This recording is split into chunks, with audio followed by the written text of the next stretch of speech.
Kebakaran sepeda motor ini terjadi di depan Sekolah Luar Biasa Negeri 1 Makassar, Sulawesi Selatan 21 Oktober 2024 kemarin.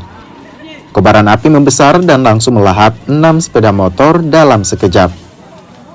Warga sekitar dan pihak sekolah pun sempat panik. Mereka berupaya memadamkan api meski dengan peralatan seadanya. Sementara itu petugas pemadam kebakaran yang dikerahkan langsung mencoba memadamkan api.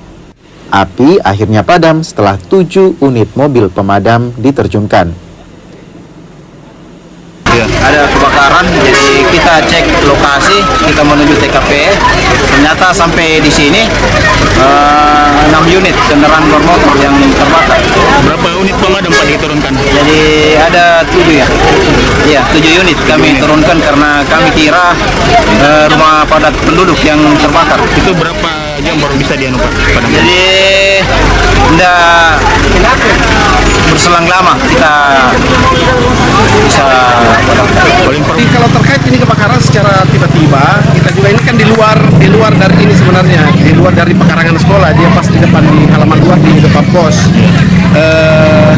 Ini juga kita melihatnya setelah ada kepulan api, akhirnya teman-teman pada berlarian keluar, ternyata di parkiran luar yang terbakar. Ada 6 yang terbakar. Ini yang terbakar ini semua milik tamu kita hari ini, ada dari mahasiswa kebetulan memang banyak, ada dari UMM, ada dari Poltekes, ada dari Musoa yang melakukan kegiatan magang PKL di tempat kita. Nah, 6 motor ini semua milik mahasiswa. Kebakaran ini membuat seorang mahasiswi syok dan jatuh pingsan usai mengetahui motornya ludes. Sementara polisi tengah menyelidiki penyebab pasti kebakaran. Diduga api berasal dari salah satu motor, kemudian merambat ke motor lainnya.